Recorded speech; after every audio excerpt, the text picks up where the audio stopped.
Broadcasting from Silicon Valley to around the world, it's The Data Show. Hi, I'm Felipe Hoffa, and this is The Data Show. I was curious, what would happen if you mix a fantasy football player who happens to love data with someone that actually played for the NFL? Today we're going to answer that question. One of my guests is Russell Ratshin, Director of Technical Product Marketing at ThoughtSpot, and he loves data, he loves football, and he's going to bring us great dashboards and insights. And he's going to meet David Bergeron, former NFL player who played for Stanford and then joined the Titans, the Panthers, and the Eagles. We had a fascinating time together, mixing our love for data analytics with David's real life insights. This is what happens when you bring data to the field, and I'm going to show you the best moments of our conversation. Let's start with David's thoughts about the impact of data on sports. It's huge. I think that you can look at other sports and see the success that Billy Beane brought with sabermetrics in the late '90s to the A's. You can see what's happened in professional golf with some of the strokes gained statistics that people are tracking, and I have folks like Bryson DeChambeau trying to achieve 200 mile per hour ball speed, which seems insane. And you're seeing it in poker. You've seen a new generation of poker players trying to take on the World Series of Poker and the World Poker Tour with a lot of like machine learning based artificial intelligence statistical models they're using to make plays that historically would have been crazy or been aggressive in ways that we've never seen before. So football is just another version of kind of applying a lot of the same kind of theories you're seeing in a variety of sports and games to I think a really interesting canvas, which is football, which again I think a lot of fans and players alike view it as sort of this this ultimate gladiator version of a chess match. And I think there are so many different variables and pieces that come into play and statistics that you can track and sort of break down and correlate in ways that's sort of mind-boggling and also really powerful. I think so for the players and the coaches that are able to harness and utilize these trends in this data, they have a huge upper hand, I think, over their competition.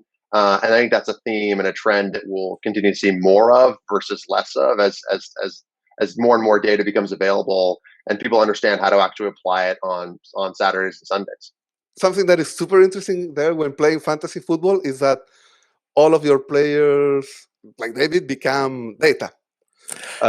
Yeah, which is true. And I'm not a huge fan of that aspect of it, as I think it kind of dehumanizes players a little bit. And you end up having arguments about, people wanting other players to get injured or something like that. And it kind of takes away from the spirit of the game.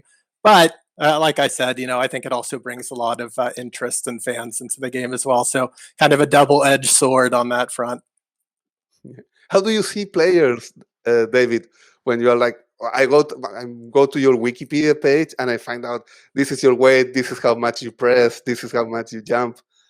Yeah, I think that from a player perspective, I think the way you evaluate players from a professional perspective needs to be the way you evaluate a lot of other aspects of whether it's an investment or sort of life in general. And what I mean by that is you're opting into the NFL as an NFL player, as your own company, you're your own now new brand. And they're, the beauty of the NFL, it's an amazing platform for distribution and access to your fans. And it's the stage that you get to sort of like perform your craft at like the highest level. So as a player, you grow up as a kid, sort of aspiring to get to that point and sort of the opportunity to do something you love with people that you really care about at a really high level in a very public way is intoxicating. And it's what we all grow up sort of aspiring to potentially grow up and be a professional baseball player or, professional football player, or whatever it may be when you're young.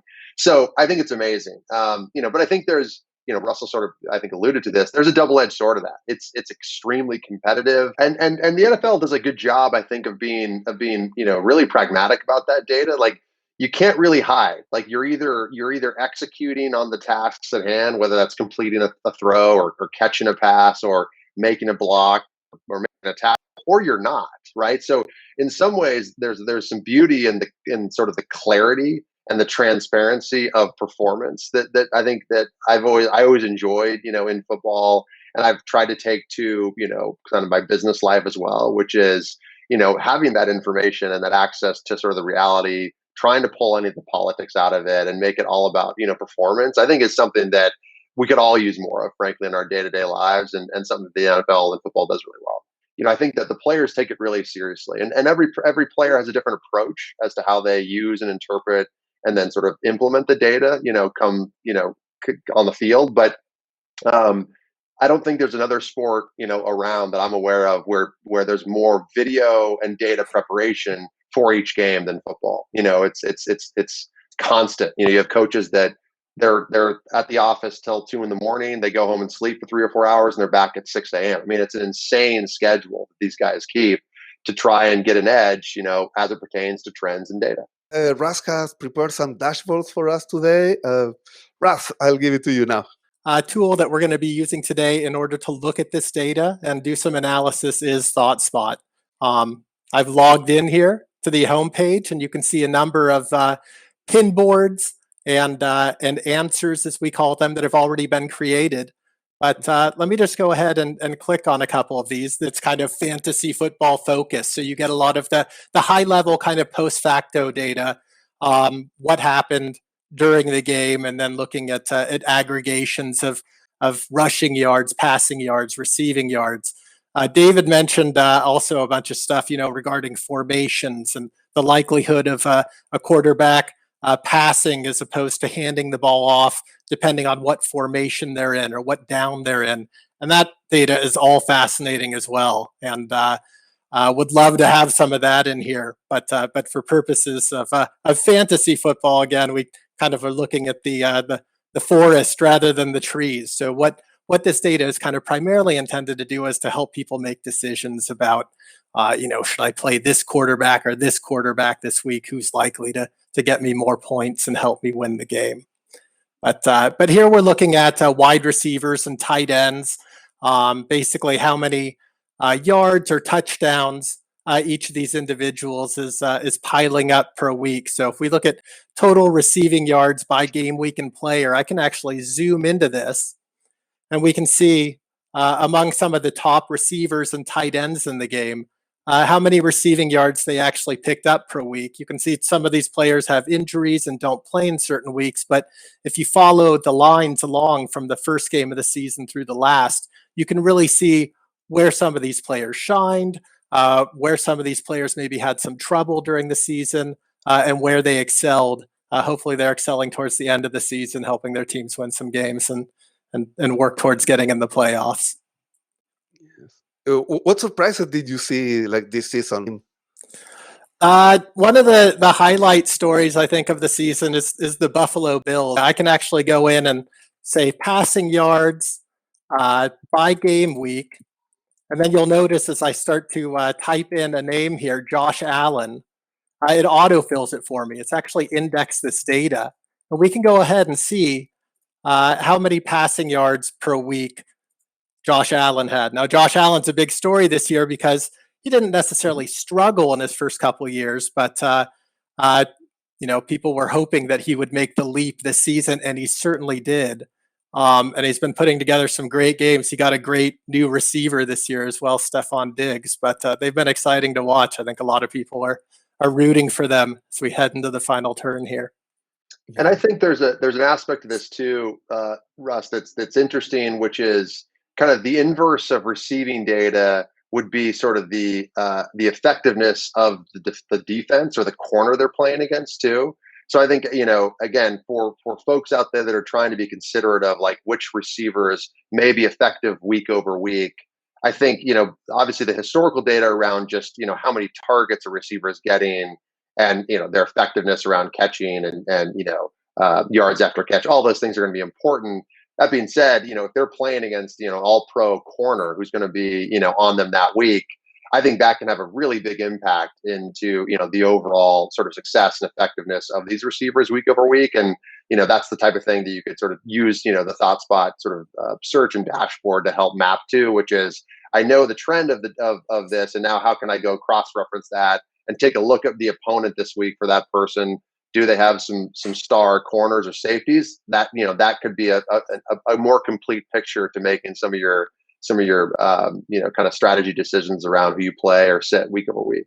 Totally, I love hearing that too, and I love hearing the domain expertise. I mean, there's all sorts of ways to analyze this data differently. One of the kind of hidden pieces of data, as I'm sure you well know, is looking at a quarterback and and how often the ball is thrown in his direction. And you actually often measure, right, the better cornerbacks by the people who have the ball thrown into their direction less. So they're actually, from a statistical perspective, on the field, some of the data may make it appear as if they're not actually, as big of a participant in the game, when really they may be shutting down a wide receiver 1 or 2 the entire game, and that doesn't always necessarily appear on paper. But this also, I think it's important to talk about the limitations of data. And hopefully I'm not offending the data show by using that phrase, suggesting there may be limitations. But blasphemy, Russell, blasphemy. I know I'm supposed to be the big proponent as well. But yeah, some of this, the intangibles, or being able to kind of read between the lines on the data, know where data can be extremely helpful, but also know where it can't. I mean, your example of the quarterback bootlegging and passing the ball off, where you're coming in, and leaving pass cover. I mean, it's a perfect example. They're doing the same thing. The data only goes so far, and then you got to also consider, where's the limit, and what can I do if my data is not helping me in this situation. And I do think that's the sort of the magic of this data and of fantasy football or any of these other applications where we're still midstream from like perfect data, is it does still allow for like the gamification or the kind of the human element of interpretation week over week based on factors like we just described. And I think that is what makes it still why certain people are really good at fantasy football and certain people seem to always be bad. And I think that there's still a piece of that I think there's ways to interpret all this really important data that is publicly available to a lot of folks in a lot of the same leagues in a way that I think creates a level playing field with more informed decisions being made. Yet decisions still have to be made, and there are often right and wrong decisions where you can sort of triangulate and sort of put different pieces of data together for sort of more three-dimensional sort of outlook on outcomes. So I'm going to click here on one of the dashboards, and full disclosure, this was a data set that was provided by Felipe here. He's but a great opportunity for us to actually talk about how ThoughtSpot is a wonderful place to bring different data sets together. So we've obviously taken this NFL data set and placed it on Snowflake. And then this additional data set, which shows, I think per each of these game weeks, the 15 players who were talked about the most. And by talked about, I mean that had page views on their Wikipedia page. So if we follow through the course of the season here, we can see some of these players and some of these storylines play out. So what we're seeing here is just how much, right, did a player, how much interest was there in a player during the week. And because I follow the season religiously, I kind of know already what happened during each of these weeks. But some of these are on-field stories, some of these are off-field stories. As we move into what is noted as week 19 here, but was the last week that of the playoffs here when the Buccaneers played the Saints, we can see, Drew Brees generated a lot of attention and Tom Brady generated a lot of attention.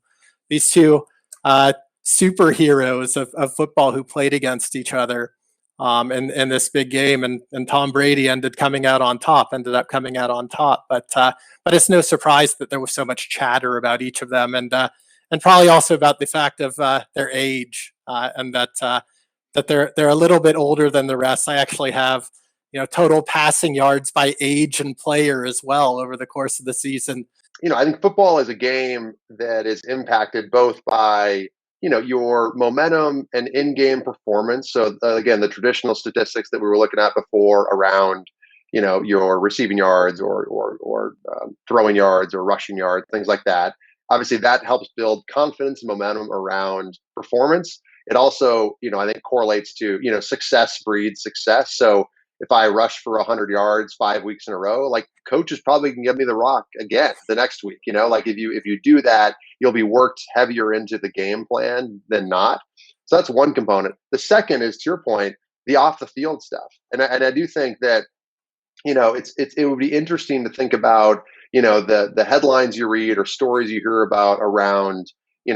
I'd be interested to understand which of these players, based on, there could be a correlation of performance based on, were they impacted by COVID, and was their family impacted by COVID? Were their parents impacted by COVID? Did they have a family member pass because of, the pandemic? Like, that's the type of thing that if I'm playing football, sure, I'm a gladiator on Sunday, but I also have to kind of bring on the field all of these kind of personal aspects of my life, and that, at a high level impacts you. And if I'm a half a step late, or I drop an extra ball, like, my performance statistically from a football lens could be drastically down, and so it is interesting to think about, when there's trends or conversations or noteworthy news things happening in the lives of these players. Again, they may be, pandemic or COVID related, or any other topic, by the way, that could just become a distraction. Different players will react differently to life, and the translation of those impacts of life on the field. I think are probably meaningful, and you could probably, if we looked at this data deeper, we could probably map some of those to, kind of some similar trends. Yes, I'm just wondering how many page views the Wikipedia page for David Bergeron is going to get after this interview. None, hopefully none. Not enough to share. Yeah. Well, yeah, I've been looking at it. I hit it a couple times before this call, so you have at least a couple from me. All right, there we go. I stayed a little longer with Russ to understand better how he made the connection between the dataset he curated with Snowflake and ThoughtSpot. Let's check it out. The way that we organize data and data sets in ThoughtSpot is that we can see underlying tables, which in this case are tables inside of our Snowflake platform. So we have embraced or connected to these tables, and then we're able to layer a worksheet on top. So if I click on this right here, this worksheet is called football, and you can see that we have a number of very human readable field names here. Gameweek, passing touchdowns, receiving touchdowns. And this is what the end user is exposed to. But underneath, right, where the data actually resides, this is what the data model looks like underneath. And there's a fair amount of complexity to it and a number of joins. We showed the player interest data on the page views a moment ago. That comes in as an additional data set, but all of these tables are actually joined up with one another, and that was done in the database and through the interface here. But by the time the end user is using ThoughtSpot, they don't need to give that a second thought. They're typing in things like passing yards and player name and play description. And it's amazing how we can bring value and make things easier for others. Like with ThoughtSpot, you can make it easy for anyone to access this data. With the Snowflake Data Marketplace, you are just giving immediate access to anyone that wants to access data. You have normalized it, you have cleaned it, you update it every week. I also had I had all of the page views in Wikipedia for the players, and I was able to share it with you. Yeah, I mean, it really is a seamless process. And there's, the thing about, when I'm using different data platforms and kind of evaluating them, there's also this visceral feeling. This is where I give my Snowflake flag. I already gave my ThoughtSpot one, but there's this visceral feeling of this thing just works. I'm not experiencing bugs. I'm not experiencing hiccups. Everything I'm trying to do works. And that was the case. The data sharing worked perfectly, seamlessly. I was able to take this page view data. Then the real work began. That was my conversation with David and Russ. I really want to thank them for being here. If you would like to go deeper into how to connect ThoughtSpot, Snowflake, and all of this data in the data marketplace, you should watch the webinar that we published a couple of weeks ago. I will leave the link here. And before I leave, there is a friend that's calling me and that would love to show up. So give me a second and let's say hi to, hey, Zoltan Mesko. How are you doing? Felipe, I'm doing great. It's I wanted to chime in because I was live streaming this and I couldn't not reach out. So yeah, everyone should know that on one hand you are an account executive for Snowflake, but also you used to be a punter for the New England Patriots. That's right. I just took my passion from football to analytics, and now I get to marry the two. So that's really cool. So, as a professional football player and a Snowflake account executive, what did you think of the conversation we just had? I love the fact that this data-driven analysis starts to augment the decision-making of both fantasy football players, but also the coaching staffs. So I have firsthand experience with dealing with prospects and clients in the field that are professional basketball, hockey, and football teams. And I've heard all the stories across the board, and it works. As simple as it seems, the story is real with Snowflake. Oh yeah, I've seen how you're working with different sports teams to improve their analytics capabilities, and they are all looking forward to what Snowflake can do for them. So for anyone that is interested about learning or evaluating Snowflake, what would you tell them to do? Well, first and foremost, we offer anyone a free trial. So go on our website, click the button. It's don't believe us, try it out. That's what I would guess. Even the way you put in the data from Wikipedia, I mean, it's as simple as load and go, because we'll take care of all the data wrangling and massaging from that standpoint. You just take care of the analysis. We'll take care of the rest. Correct. Well, and with that, we can end our show for today. Thank you, everyone, for showing up. Thank you, Zoltan. Thank you to David and Russ. And stay tuned. We have a lot more stories to tell. I'm Felipe Hoffa, and this is The Data Show. Bye.